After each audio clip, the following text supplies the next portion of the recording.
Welcome to the Legion Strength and Conditioning Podcast. You can check us out at legionsc.com or follow us on Instagram at legion.sc. So we're in early January, which is sort of that time of year where people are starting to get to grips with their preparation for the Open or for quarterfinals, but just generally the pace of training would most likely have increased for a lot of people. And for many people who spend majority of their year training by themselves, learning how to work through sustainable paces, trying to sort of develop a capacity within certain movements, what might end up happening is that they develop one gear with the movement. And quite often we see this with movements like burpees, dumbbell snatches, box jump overs. You could call these the sort of more cyclical movements that you might come across in a mixed CrossFit setting. And what I've found recently is that a few of my athletes, and I even experienced this myself when I used to do burpees, is that some people just can develop just one sort of consistent pace and find it actually really hard to go a little bit faster, even in situations which are easier to go faster, whether that's, only doing a set of 10 reps in a short AMRAP scenario, or potentially starting a workout with a 3, 6, 9, etc. type rep scheme. And then in those early rounds, they're unable to actually get a speed going, which is a little bit more representative of how many reps they're doing, or even they just don't have the ability to sprint. And this could be for a number of reasons, but I do think that it's really important that we are able to have different gears within different movements. And that might mean that you have a different strategy about how you go about it. With a burpee example, you could be approaching the barbell differently. You could be going down into the burpee differently. You could be stepping down, jumping up, stepping up. You could be approaching it from a side-on angle. You could be approaching it from a face-on angle, right? There's lots of different variables that we can start to manipulate to increase the cycle speed. But obviously what we want to do is generally match the cycle speed of someone's movement to the task, but then also understand that in certain situations where we are actually trying to develop faster paces, we are actually trying to intensify the stimulus of the conditioning, we might actually need to start using a strategy which we don't necessarily feel completely comfortable with. And it might be a little bit clunky in terms of movement, and it might be something that doesn't feel quite right, but there's definitely certain ways that we can go about that. So I think that one of the things that's going to be important for many people who over the sort of period of the off season have been working on sustainable paces is actually now starting to play around with different variations, different styles, different cycling strategies, and start to give themselves more options depending on the sort of tasks that are potentially going to be coming up in competition style workouts in the Open, quarterfinals, or even just in general qualifiers. I suppose for you guys, what are some of the movements that you sort of see this happening? What are some of the things that you end up seeing athletes sort of fall into in terms of having sort of like only one solution for a range of problems? Yeah. So Luke, I think that I'll answer your question, then I'll throw it back to you with a follow-up question. The obvious one is burpees, right? Which I think you mentioned, where through a lot of pacing work and, keeping track of split times and try not to just blow up and slog through workouts, people often develop a strategy for burpees, especially things like bar facing burpees or burpee box jump overs, that involves a certain amount of like stepping up and stepping down or pausing in certain positions that enables them to keep moving and feel like they're doing their burpees unbroken, but is not necessarily super, super fast, right? Which I think is good. It's good that people develop these strategies and they should know what kind of paces are sustainable for them in different scenarios. But Luke, as you mentioned, as you start to approach legit competition, something that starts to separate people is things like cycle time on burpees, things like cycle time on dumbbell snatches, cycle time on, like moderate weight power snatches or clean and jerks or whatever. So something that I'm kind of curious about from your perspective is, okay, we have people who develop these pacing strategies. And then, like you mentioned, sometimes they just always do them and they only have one gear. Do you think that's because they've only practiced that one pace? Or do you think that's because they just get tired and they blow up if they try to go faster? I think probably the second is probably like them actually blowing up is probably going to be the thing that limits people most often. Can you guys hear me? Yeah. Yeah. Okay. Sorry, my sidebar isn't moving. So I think people actually blowing up and not necessarily having the capacity is going to be the thing that limits them the most. But what I think the first step within that and actually working around that isn't necessarily going to be, somehow finding this like bridge between some fancy, energy system, cyclical intervals, and somehow blending that into a mixed modal setting. Like, you have to actually start to use different gears within your sort of burpees and actually start to develop capacity in that sense. So to give you an example, if you can only row 20 to 22 strokes per minute and you're now trying to do 250-meter row sprints at a pretty like considerable effort, that's not going to go well. So you need to learn how to move faster, and that might mean that you end up actually having to like regress a movement like a burpee or something like that. So one option could be taking the push-up component out and going through a no push-up burpee, just being like, okay, well, this is how we're actually going to start to develop you being able to move at a better pace, or like a little bit more of a desirable cycle speed, and let's start to build capacity within that. Because I definitely do think that like movement and actually and sort of knowing how to cycle something and knowing how to move through something as effectively, I do think that that's like the first step in developing the capacity for something, and then you obviously have to like repeat that and go through that. I necessarily think that that's like a quick process either. And you might be working unilaterally on, okay, we have like a burpee progression that we're going to do on a Monday where we're working through no push-up burpees, but we're getting you to focus on being a little bit quicker with your footwork and that type of stuff. And then you might actually end up on the Friday having like a workout, which is written like you'd find it in the open with burpees involved. And what you'd hope is that the regressed work will bleed into the work that they're doing in that sort of competition setting. And obviously you're going to have qualifier workouts and that type of thing. And also those touch points in a little bit more of a sport specific setting where you can actually gauge whether things are moving in the right direction. Do I think that people can sort of turn their average cycle speed of a burpee from like, 3 to 4 seconds to something like 2 seconds, which I think that the sort of top athletes are holding?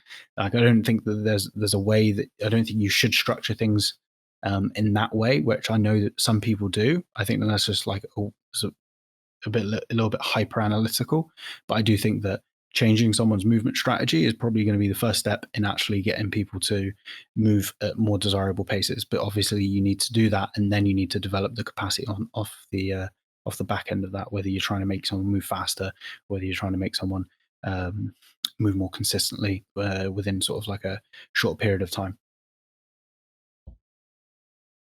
I mean, I think that's kind of the same as any movement, really, that if people aren't practicing the technique required, it's always going to be difficult to actually use that in a competition setting.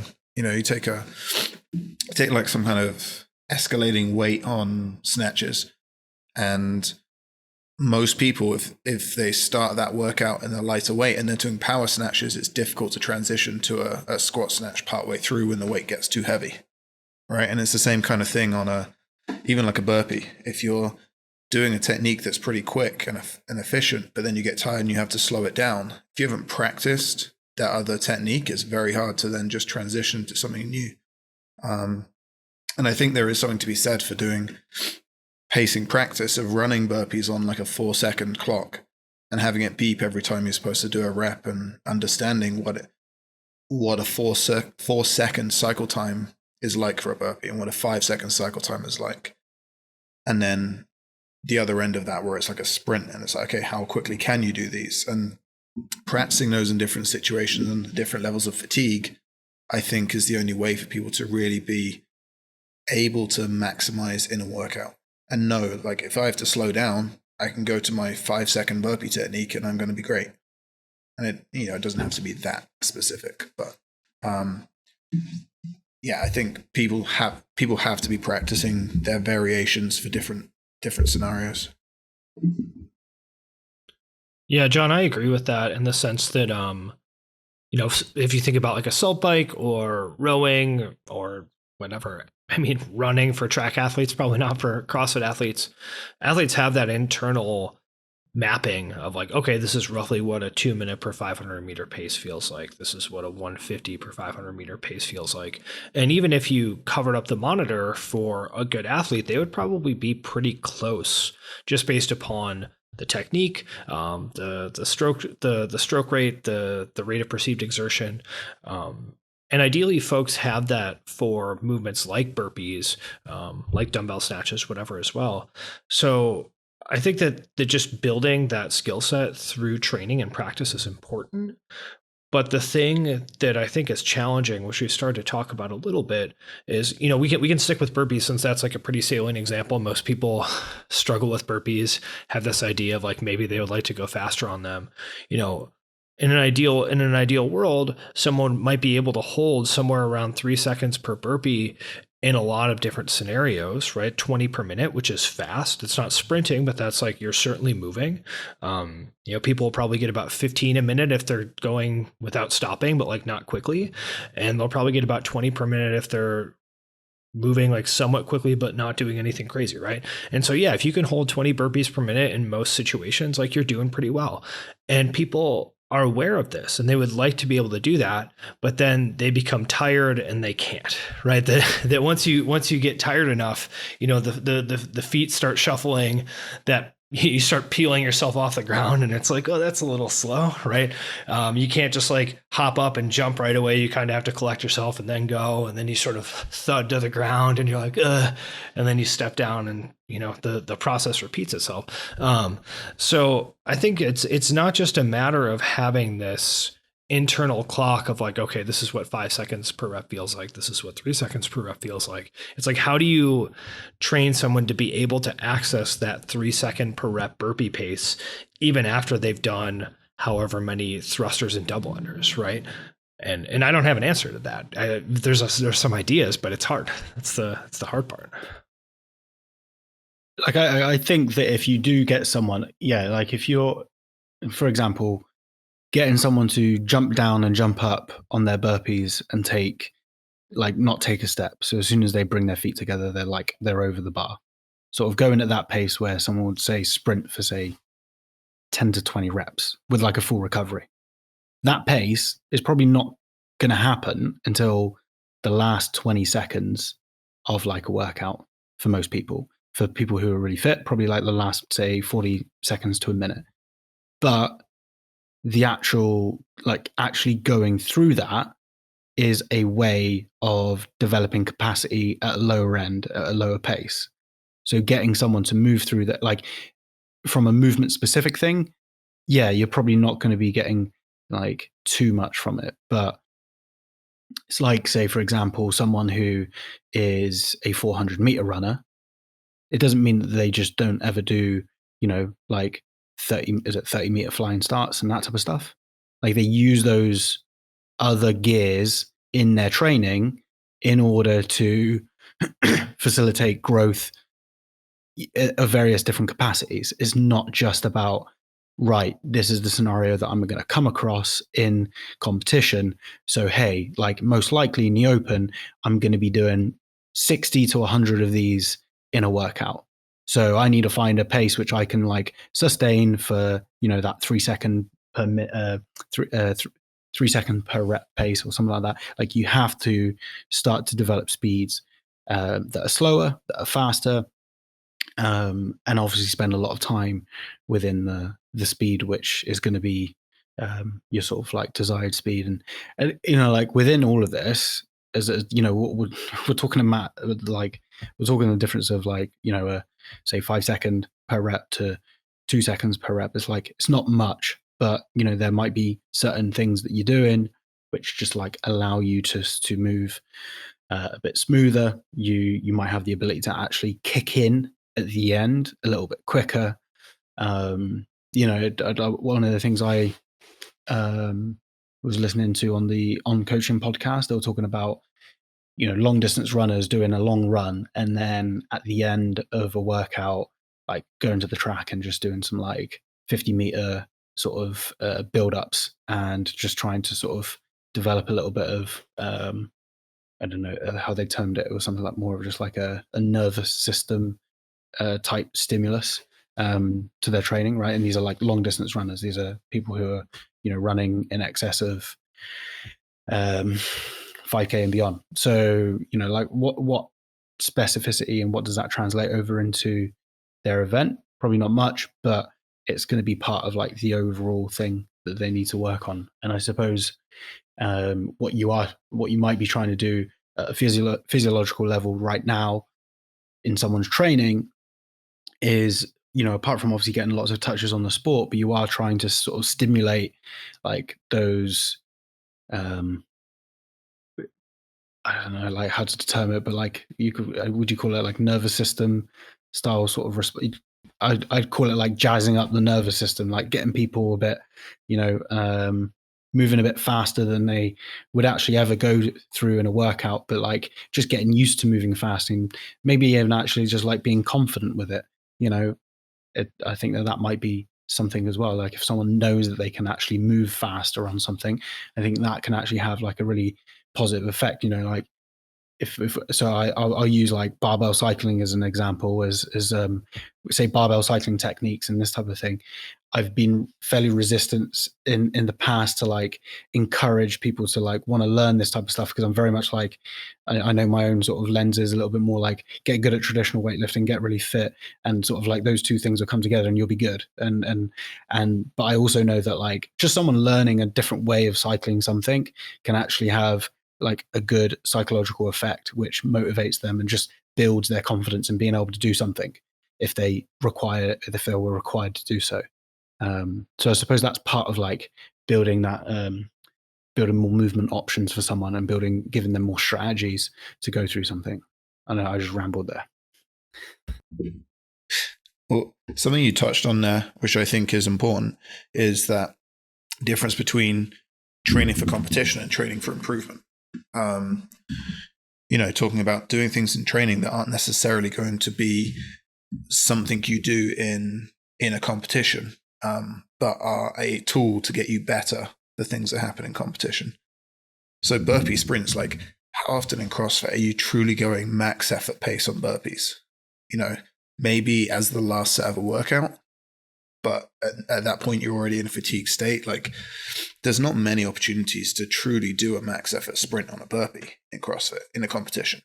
But doing that in training can have a positive effect on your ability when it comes to competition.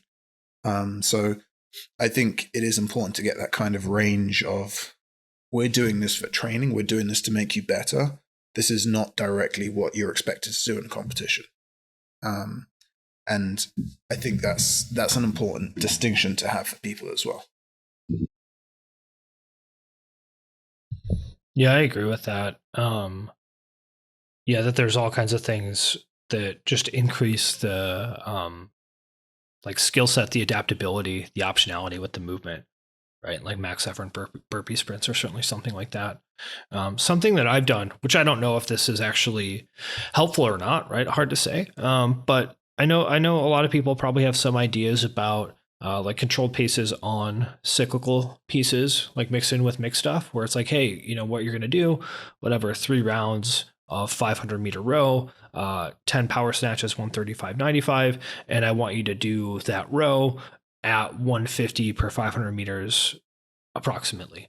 Right, just because you're trying to force that person to go maybe a little bit faster than they want to on that row, and then see if they can kind of like still hit those power snatches quickly. Just forcing them to change the stimulus of the workout compared to what they would settle into. And you can do similar stuff with things like burpees, right? You can say, all right, cool, you're going to do some amount of double unders and thrusters, to use my example earlier. And then you're going to do a 1 minute AMRAP of burpees, and your target is 20 reps.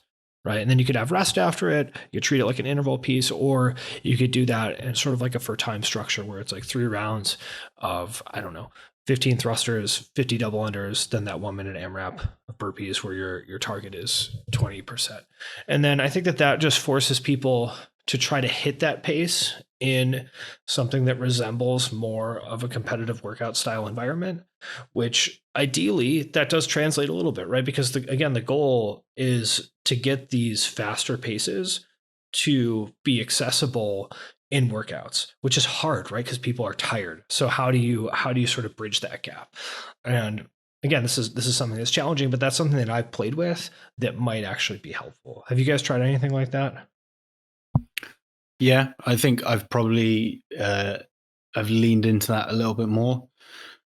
Generally, like what I've done is I've given like a training progression, or like first piece of that progression, and I just basically see where they're at, and I just try to get the information and for them to sort of approach the intervals or the workout however they see fit, sort of like hitting a certain RPE. And then I will try to nudge that forward bit by bit. And I think one of the useful things that it does is it just takes the focus away from this sort of like mindset of, I just do all this fitness work and this skill work and the strength work, and hopefully it all comes together in these metcons, and I'm able to put the effort forward, and I'm able to like, get better. Like you get to a certain point where just like doing general training stuff isn't enough to actually allow you to progress through mixed modal CrossFit. Like you have to play the sport, you have to do the sport, but as well as that, you have to like be intentional about certain things within that. So you need to, be able to like look at the clock and hold a like 20 rep per minute burpee pace. You need to be able to do those certain things, because when you do get to the open and you have like, I think of the workout, I don't know, like I think of one where I had my eyes glued to the wall, to the clock. The like 18.1, the row, dumbbell snatch, toes to bar. Like to be able to try and hold certain paces, you need to be hitting this within this time and this within this time. And, you just need to hold on to that pace, and you need to be able to be aware of that. If you just switch off and you just crack on with your work, you're probably not going to get the pace you wanted. But if you're able to actually like move with intention, understand where you're at, understand when you're dropping off, be able to pick it up, be able to, maybe hold it back a little bit if you feel like you're getting too much into that red zone, like those are all micro skills which are super important. And I think that if you have someone who's more experienced, like that's essential if someone wants to get better. Unfortunately, like the best athletes in the world, like they're able to just do CrossFit and get better and find ways of doing that. But like for a lot of people, and most likely the people who are going to be listening to this podcast, like who, want to be very intentional about their training, like you actually have to take a little bit of that and actually implement it into your mixed training. But at the same time, like don't turn a workout that's like row, power snatches and burpees with like a certain, don't try to like deconstruct it so you have a certain cycle speed for each movement.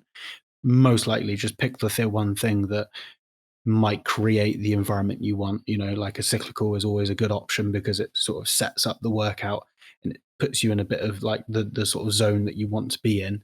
But yeah, like, don't deconstruct it so much, but I think that's can be useful, and it's something I've started to use more with more experienced people, just because it's also one way of just keeping them like interested and engaged within their training, especially if you're doing like repetitive training progressions, which I suppose I'll do a little bit more of now.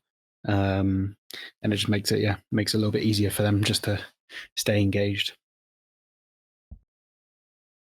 One thing it's worth remembering with burpees in 2012 Open, when they did 7 minutes of burpees, Scott Panchik was holding 23 reps a minute for 7 minutes straight. So if you can't hold over 20 burpees a minute for 1 minute, then just give up. It's time to retire. Do you guys remember the person who won that workout? That like Russian guy who was on like a gymnastic. Yeah. He was on like a gymnastic. He tied with Panchik, but yeah, I think he was a Cirque du Soleil person. I think. Yeah. He was in like the circus or something. Oh no, he did like competitive jazzercise type thing. Was that? Yeah, him? It was something like that. Yeah, something like that. Like competitive. I don't remember exactly what it was. I say jazzercise. I think it was aerobics, but it was it was something like that. It was it was like I think it was like he did like competitive aerobics and like competitive calisthenics or something. So it's like, no, that's a perfect combo. I remember in those first couple of opens, it was like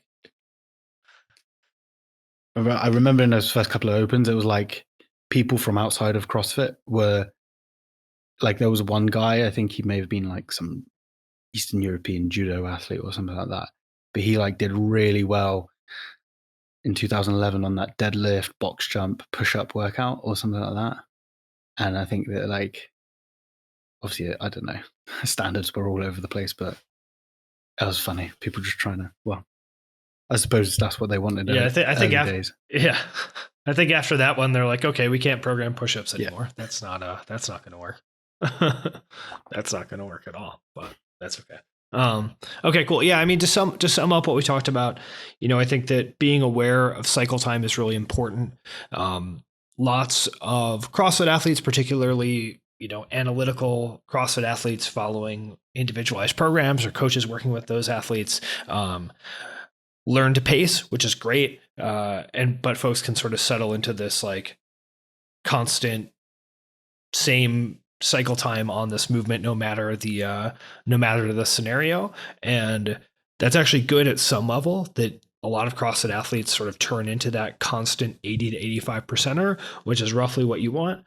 But when that 80 to 85% for you is not fast enough, then that becomes a problem. So figuring out how to increase that cycle time in a way that is still sustainable is sort of one of the like fundamental tricky problems of improving as an athlete, right? Because everyone knows like, yeah, cool. If your cycle time is 3 seconds per rep rather than 4 seconds per rep, you're going to go faster and your score is going to be better and all that stuff. But people just get tired. So, we discussed some strategies and some ways to think about actually improving that cycle time. There's some things that we can do that are not necessarily just more metcons. John, you mentioned some like specific sprint scenarios. Luke, I think you mentioned some ideas of just like paying attention to your technique on things. I discussed some ideas about forcing someone to hold the pace that you want them to within something that looks more like a mixed competition workout. We've seen some okay success with that, but again, it's a hard problem. This is not something trivial. It's not like, oh, once you know how to do this, then you just do it for everyone and it works, right? It's really, really difficult. And I think, like I said before, it's one of the fundamental tricky aspects of progressing someone in training. But if you're not working on it, there's potentially some low-hanging fruit there in terms of actually getting folks ready for the Open, for quarterfinals, for semifinals, etc. So think about it. Let us know if you find something, if you find the secret. Be happy to learn that from you. Thanks for listening. While you're here, go ahead and head over to your podcast player, subscribe to the show, give it a rating, give it a review, all that good stuff. You can also go ahead and click through to the show notes where you can find out more about us at legionsc.com and also follow us on Instagram at legion.sc.